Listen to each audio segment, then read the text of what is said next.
Okay, this is our last module for the Ancient Near East, Section 3, Module 5, and we're going to be talking about the Neobabylonians to start, so let's get going with that. Here you can see a map of how far the influence of the Neobabylonians went. It wasn't nearly as extensive as the Assyrian Empire or the Hittite Empire. It really just was mostly just Mesopotamia and a little bit into Syro-Palestine.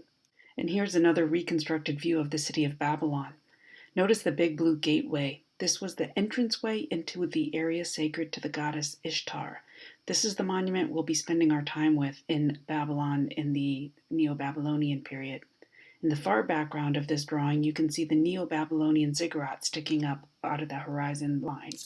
This gateway, reconstructed and heavily restored, now lives in Berlin. It's in Germany because Babylon was excavated by Germans in the early part of the 20th century. The gate is made out of oven-baked bricks as opposed to sun-baked, on which was applied a blue glaze and sometimes red or orangish-colored glaze.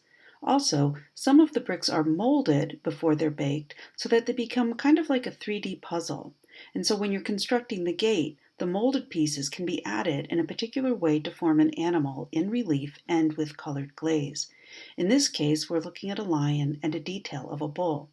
Think about other places where we've seen images of bulls, and what about lions protecting gateways? This should all be starting to sound very familiar to you from many of the cultures we've looked at so far. Interestingly, the relief bricks with the animals is not just part of the visible wall, but even underground the Babylonians wanted this kind of animal protection. This slide shows a drawing with the underground parts of the gateway in dark gray at the bottom. You can see the animals are still on the bricks, even on the parts of the gate that were never intended to be visible. And this is what it looked like when it was excavated. You can see the animal, it looks like a bull or a goat, that would have been part of the underground and never seen. This implies that the animals on the gateway were not just for show, but there was genuine belief that they were needed for protection.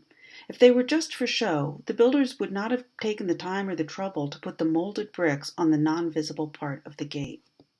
The German excavators found tens of thousands of fragments of the gate, and they had to desalinate them. This is why you can see these images of them soaking in tubs in the upper left. And also, they had to fit them back together like a giant puzzle. Some parts were easy, like the animals and the inscription, which, in cuneiform, identifies that this entire gateway complex was made by Nebuchadnezzar. But putting the rest together, must have been a real drag. And a lot of that is the restored parts, to be honest. So you can see what in the inscription, it's easy to fit together those different pieces because of the letters, but pretty much all of that dark blue stuff that surrounds it is new reconstruction. Still, the end result is definitely pretty impressive. The Neo-Babylonians were concerned with some of the same issues as earlier cultures, protections of gateways using particular real and fantastic animals, but they use a very unique technique of molded and glazed brick, and this really sets this monument apart. Here are a couple of additional views, artist renditions of the Ishtar Gate in Babylon, where you can get a sense of the impact of this gateway and the blue bricks in the city, especially amongst a lot of buildings made out of just regular reddish mud brick. I think I mentioned earlier that Babylon during the Neo-Babylonian Empire was when the famous Hanging Gardens of Babylon were constructed. This was considered one of the 7 wonders of the ancient world. I only mention this because if you have heard of the Hanging Gardens and you know anything about them, then you'll know where to plug them into your art history chronology. But as much as I hate to be the bearer of bad news, I do like the truth. And the truth is that the Hanging Gardens probably never existed. And if they did exist, they were probably not in Babylon at all, but in the Assyrian city of Nineveh. The reasons why are a topic for another day, but it has to do with some very poor research by some ancient historians. Keep that in mind when you are researching your next paper. You might just make a mistake that changes the course of history. Just saying. Okay, the Persians are the last group we want to look at in the ancient Near East. They had been part of the Assyrian Empire and were able to capitalize when the Assyrians fell. The Persian Empire was huge. They controlled Mesopotamia, Anatolia, Egypt, and parts of the subcontinent as well, in the Far East on the map.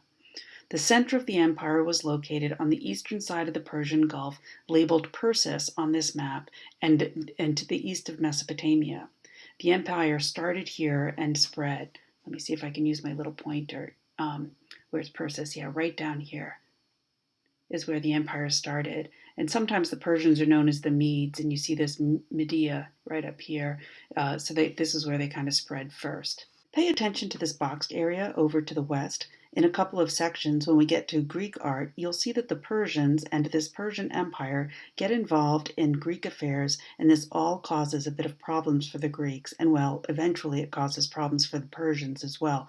But I just want us to be aware that when the Persian Empire is at its peak, is also a time, a few sections from now, when we're going to be looking at what's happening in Greece.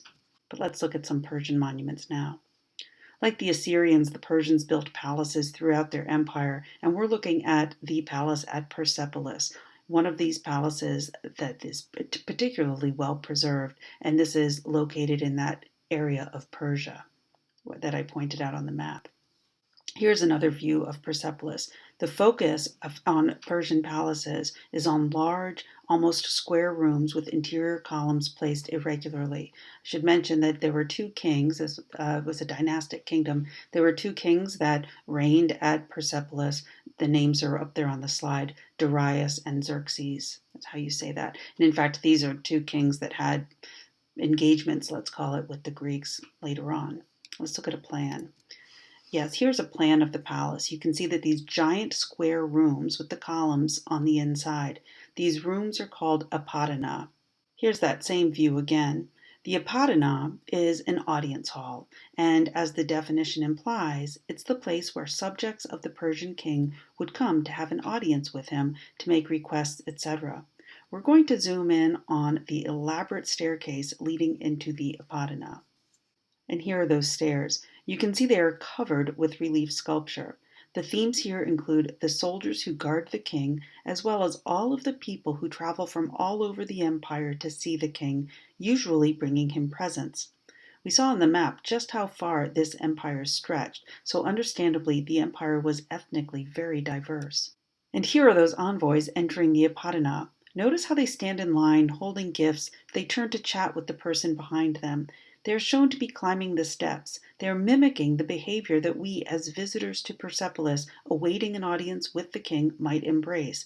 It's a relatively low-stress, perhaps even enjoyable time. So these figures that are sculpted on the walls actually give us something to, maybe if we're looking for guidance, how we should be behaving as we are approaching the king, we might mimic the behavior that we see in the stone sculpture.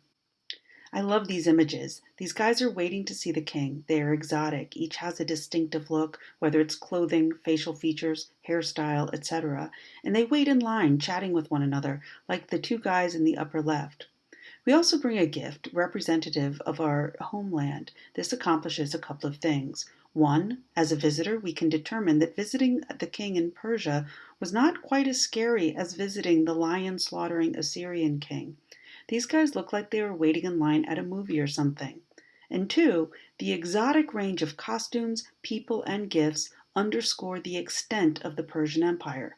Don't be intimidated by the Persian military strength, but notice how content the subjects look, and be in awe of the expanse and geographical and ethnic diversity of the Persian Empire.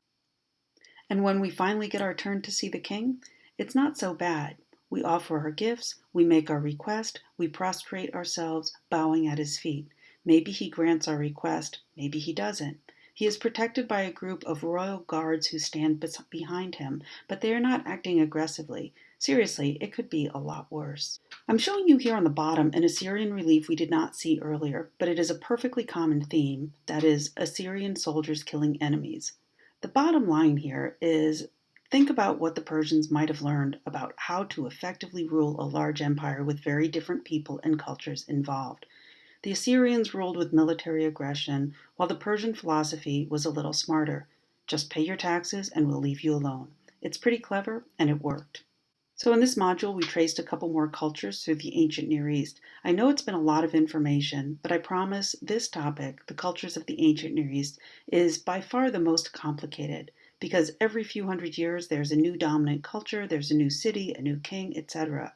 But now that we have them under our belt, let's think about this for a few minutes. What are some of the ways that we see continuity in these cultures that are otherwise pretty diverse? and also how are the ways that they are distinct from one another?